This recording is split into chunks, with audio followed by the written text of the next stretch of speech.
welcome to our show. What do we call it? From the Ground Up. Welcome to From the Ground Up with myself, Caitlin, at You Think, at Lacey Martini. I don't know where I'm at. I'm looking at too many things. I'm looking at You Think. I'm Lacey Martini on Twitter, and with me is... Noely. Who is at You Think, and... Or who was Noely recently. Yes, who is Noely recently. Cool, so we're doing a new episode. This one is a bit chit-chatty. It's just we're going to be talking about whatever the hell is going on in politics and mostly focusing on Centrelink today. Does that sound about right? Yep, sounds about right. Yeah. So, firstly, before we get into anything else, we got to just address the elephant in the room, which is the NRL article.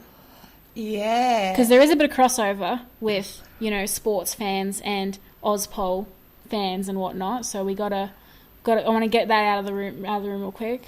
And the entitlement and privilege of NRL players and politicians. It's just, that they both fit. Yes.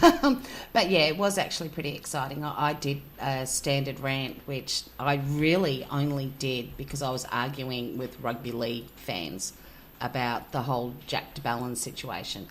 And it was easier for me to do a rant. So instead of sort of saying to some people, hey, look at the hand, I could say, look at the rant. Anyhow, Jessica Halloran from the Daily Telegraph really liked it and put it to an editor. So the Daily Telegraph ended up putting it up. And it was really cool because it was quite a long piece, yet they barely edited it at all, which I found really surprising, and I suppose most surprising for people who know me. Whoever thought I'd be in the Daily Telegraph? And it wasn't, because they were doxing me for being mouthy about the government or something. So that was pretty cool. And it was pretty cool to wake up this morning to see that Peter Beattie, who's the ARL's chief commissioner, had actually said yes, he'd seen it as well. So, things might change. Now all I need to do is, maybe get politicians to listen to us and we're, doing something. Yeah. Yeah, it's a bit... Well, I think it's really cool that, you even, that it went in the Daily Telegraph and the kinds of comments and stuff that have been on it, because we've been, we're those people, we've been reading the comments. But, I don't know, I think it's really cool the amount of people that have actually listened to what you wrote and are like, yeah, there are some points here. Well, yeah, and it does actually feed into, politics, because that's one thing that's been frustrating me as well. One of the things that really bothers me, in Senate estimates, a lot of people on Twitter obviously pay attention to Senate estimates, finding out that Senators Cash and Keenan both just turned around to the AFP with the AW raids and went, yeah, nah, don't feel like chatting to you.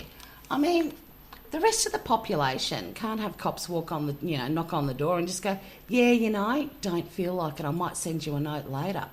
And kind of the whole unfairness that we're seeing recently is just really ridiculous, and I found it really, really... It feels like everywhere I've looked. So even when I'm looking at the sport on the weekend, because a lot of people know that I do every Sunday morning, I do my Bulls Only tweets, which is looking at the splash, which is basically on a computer screen the first sports pieces that you see when you bring up the sports pages of the major papers, and hardly ever seeing any women in sport pieces, and that's pretty cool. So that's why I go through all of them that I know of every Sunday morning, and just seeing all this balance stuff.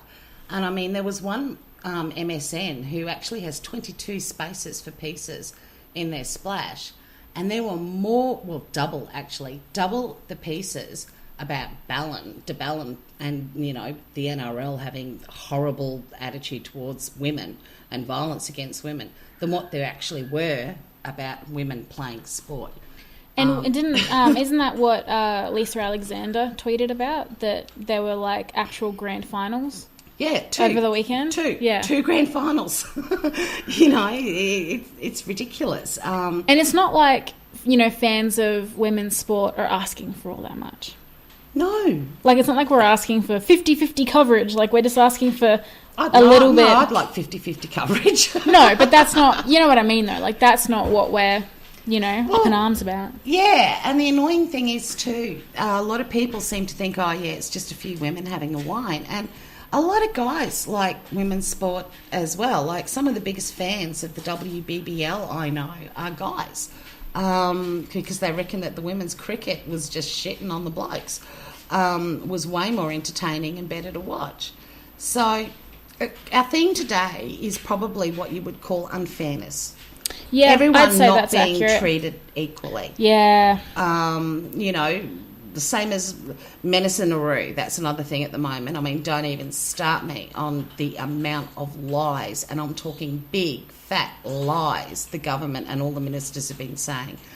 Everyone knows that the amendments to that bill were specifically that only the people currently on Menace and Nauru would be getting medical attention.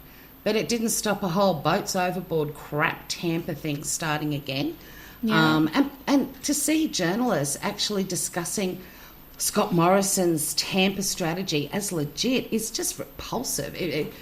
Like I look at Katie here, who is, a lot younger. She's 24. She wasn't around with the whole children overboard. Like, she wasn't paying any attention. She was a little kid. I think she was in grade 1. Yeah. So when people who aren't aware of the big fat lie that children overboard was, they're not understanding that these guys just discussing the Tampa moment for Scott Morrison as a strategy is legit for them. Yeah, well, I feel like for us younger millennials, let me have my broad stroke brush and just swipe across all of us. But us younger millennials, I feel like that's the only world of politics we know, is just the scaremongering and the, we don't lies. Yeah, just big fat lies. Like, I would argue that's part of the reason why there's so much youth apathy in politics. Like, it's just all we've ever known. Like you said, I was, in grade 1 when the first, children overboard thing? Well, yeah, and it feeds into, I tweeted that Dan Illich did a really good video where he had a whole lot of people there. I think it was Bondi, and interviewing them, asking who the Prime Minister was. And I tweeted it, and I had on the top of the tweet, can't blame them. And a whole lot of people came back to me really angry with, they should educate themselves, can't believe they can vote, blah, blah, blah. But if you think about it, if you're a younger person in this nation, pretty much since you've been in high school, all you've seen is crap. Like, if you're under the age of 24, 25 or younger.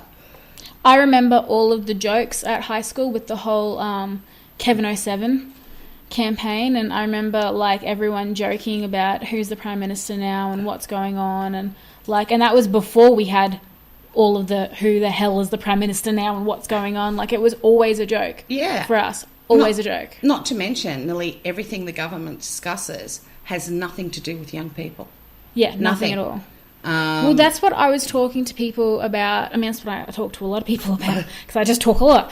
But that's what I was talking to a lot of people about just the other day, about how, which sort of sparked I don't know if how many listeners follow us on Twitter, but I did this sort of survey just wanting to know what people, if you had a viable third option that, was as powerful as our two parties we've got now, would you consider straying away from the two-party system?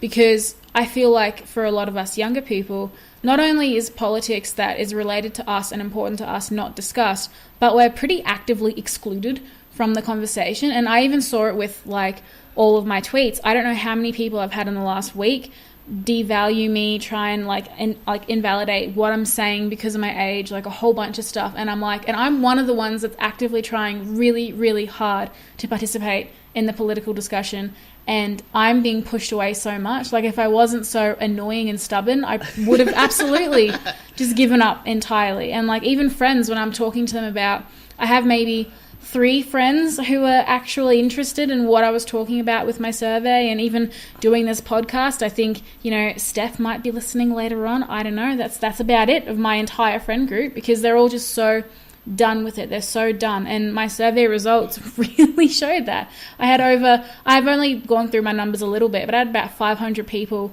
do my survey in just a few days, which is a pretty fair go. It was pretty good, yeah. It's pretty all right.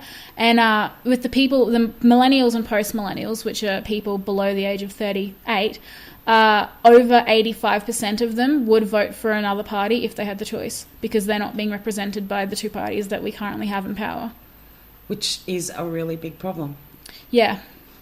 And the generation just above, which is Gen X, which is you, it was like over 60%. I can get that. Yeah. But you also have to look at it too, like everyone likes to sort of say that younger people just don't care or whatever.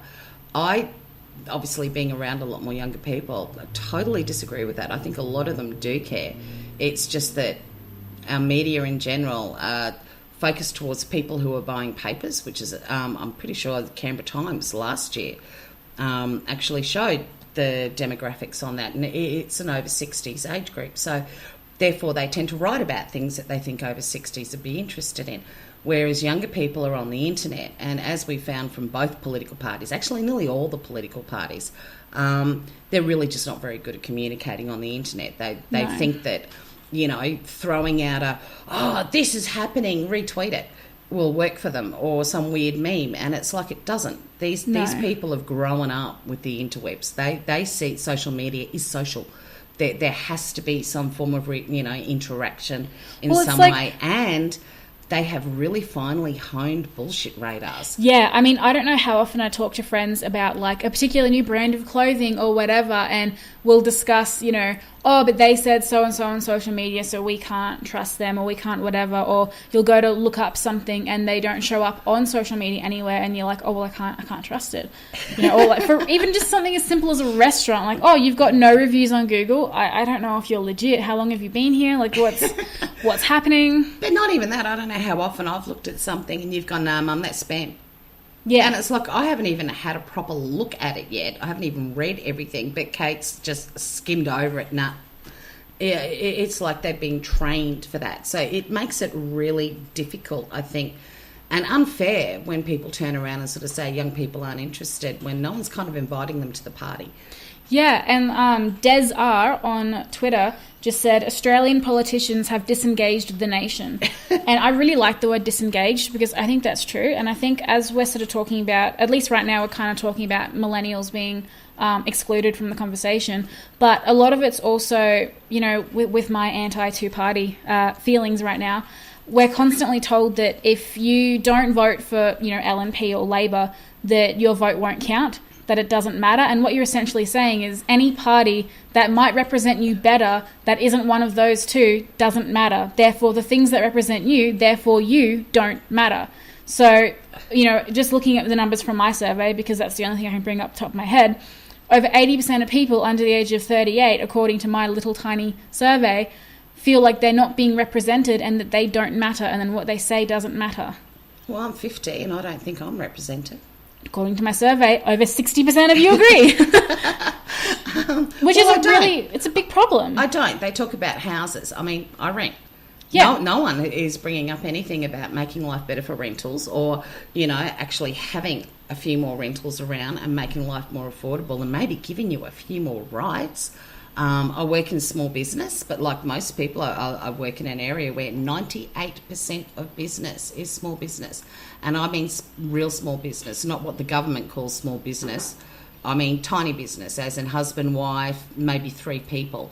The government has done absolutely nothing to help me. Like they say they have these small business packages and you can get this, you know, write off on your tax. You know, you've got to actually make money to write something off. And most small businesses that are only like 2 or 3 people, they're not. They're earning enough money to pay themselves a wage. That's it. No profit, no nothing else, just enough to actually, you know, pay rent and eat. And there's nothing there for me on that. And I care about IT. And both parties are screwing me over on that.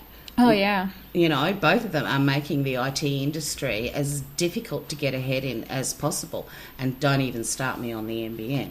And here's the thing, like when I was, because I haven't gone entirely through the part of my survey where I asked people to tell me what their priorities were, but from what I've gone through so far, over 80% of the people that voted for a particular party, like in the options, and then they said what their like priorities were, those parties don't have policy